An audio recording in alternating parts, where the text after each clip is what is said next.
talk about basic sleeves, we are not just talking about long sleeves. Basic sleeve consists of long sleeve, short sleeve, and the cap sleeve. Now, looking at cap sleeve, there are two different types of cap sleeve. The cap sleeve that goes all the way down to the end of the armhole, and the cap sleeve that stops just midway at the midpoint of the armhole. Now that is what I'm going to be talking about today. The long sleeve, short sleeve, and the two cap sleeves. Hello everyone, welcome to my channel. My name is Oni Crystal and you are watching Crystal's Couture. Now if you are seeing me for the very first time, hello and welcome to my channel. I hope you like it here. And for returning subscribers, thank you for always watching my videos and for supporting this small channel. It really means a lot to me. Now moving on, let's get right into the video.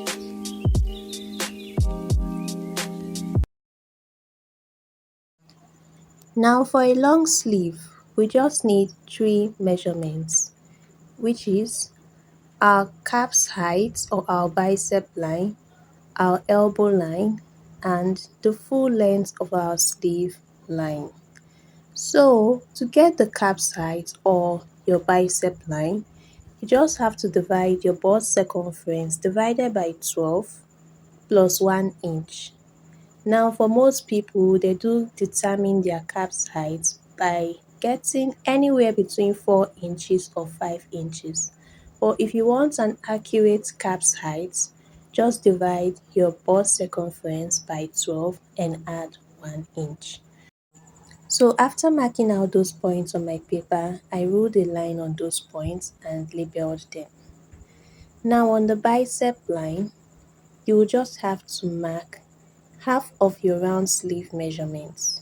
The round sleeve is located at the bicep point. So after marking it, you will connect it to the top of your pattern paper to form a straight line like this. Now after forming this straight line, you go ahead and find the midpoint of that straight line.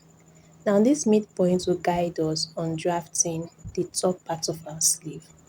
So from the beginning of the paper to the middle of that line, you'll go ahead and draft your first curve using the fuller part of the row of your curved row.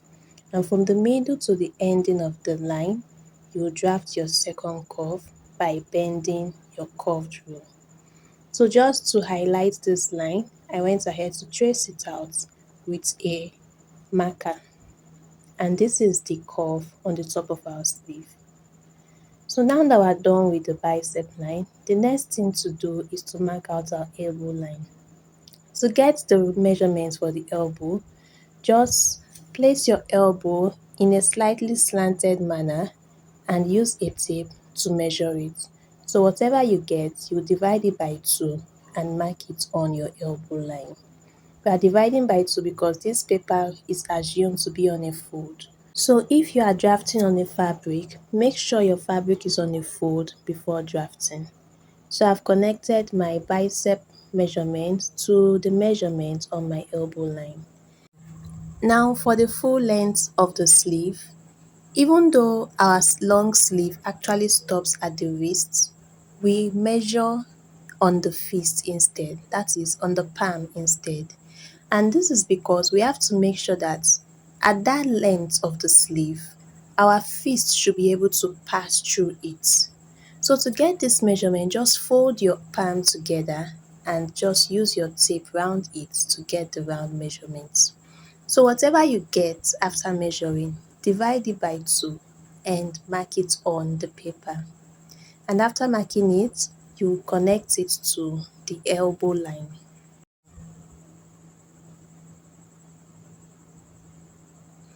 Now after joining these points together, I just went ahead to highlight the long sleeve. And then after that, I went ahead to add sewing allowance on the side of the sleeve. I'm using a 1.5 inches allowance. So after marking 1.5 inch on all the sides, I went ahead to join them together. Now I like adding my allowance after drafting my long sleeve because I feel like if I draft it before, is going to alter the actual curve of the sleeve. Allowances are just things that we use to join our dress together. So if we draft it before drawing the curve of the sleeve, it will actually alter the shape of the curve on the top of the long sleeve. I hope you understand. So after that, I went ahead to cut out my long sleeve. And this is it for our long sleeve. If we fold our allowance together, if we let's assume that we sew our allowance in, that is what we are going to have. So this is our long sleeve. Now for the short sleeve, we just need our bicep line and the full length of our short sleeve. So for me, I'm going to be using 8 inches for my short sleeve. You can make yours 9 or 7 or 10. It depends on where you want your short sleeve to stop. So I went ahead to mark the bicep line and the full length of my short sleeve, and I ruled them all with a ruler. Now on the bicep line, just like we did for the long sleeve, we would go in by half of our round sleeve measurements. We'll mark that down and then we'll connect it to the top of our pattern paper with a rule. After connecting it with a straight rule, we'll find the midpoint of that straight line, and after finding the midpoint, we would now go ahead and draft the curve on the top of our sleeve. Using the fuller part of our curve, we'll draft the first curve to meet the midpoint, and from the midpoint, we'll draft the second curve. And then for the full length of our short sleeve, depending on where you want your short sleeve to stop, just measure the round measurement of that point and then divide that measurement into 2 and mark it on this pattern paper. After marking it down, we'll go ahead and connect it to our measurement on the bicep line. And this is it for our short sleeve. So after drafting, as usual, you go ahead and mark out your sewing allowance depending on how many inches you want. Here we are using a 1.5 inches sewing allowance. I marked that down and went ahead to connect it to the sleeve. So if you want to draft it on a fabric, you can add half inch above for joining and maybe 1 inch below for folding. And the next thing I went ahead to do was to cut out my sleeve. So this is our short sleeve.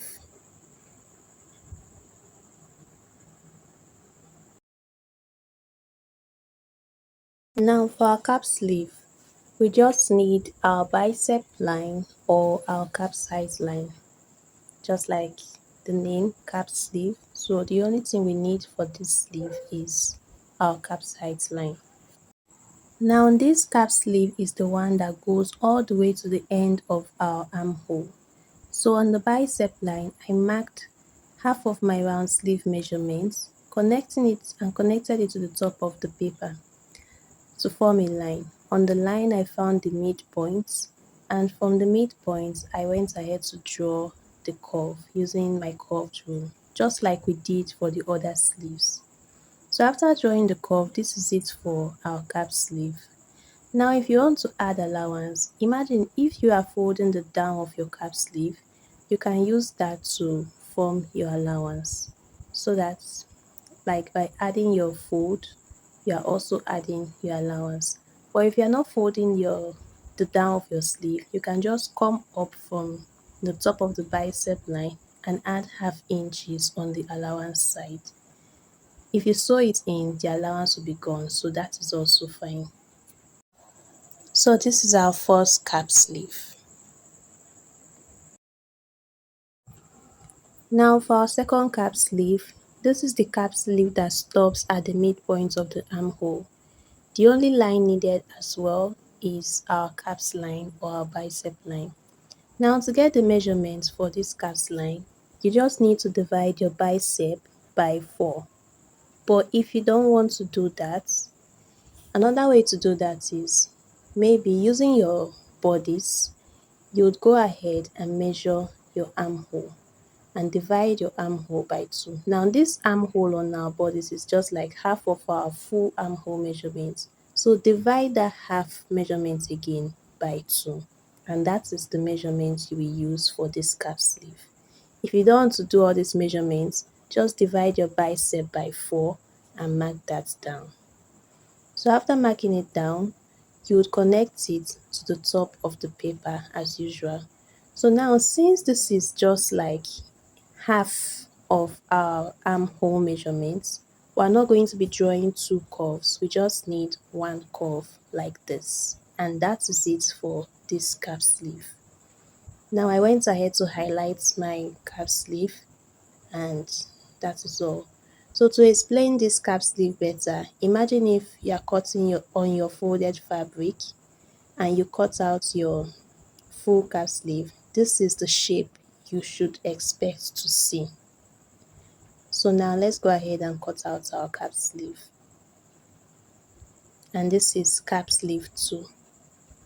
For further explanation, to join this type of cap sleeve to a bodice, after sewing in, this is where it should stop and this is how it should look.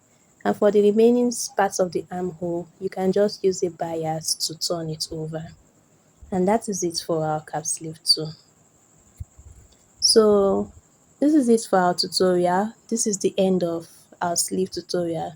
So I hope that this will be helpful to someone out there while sewing.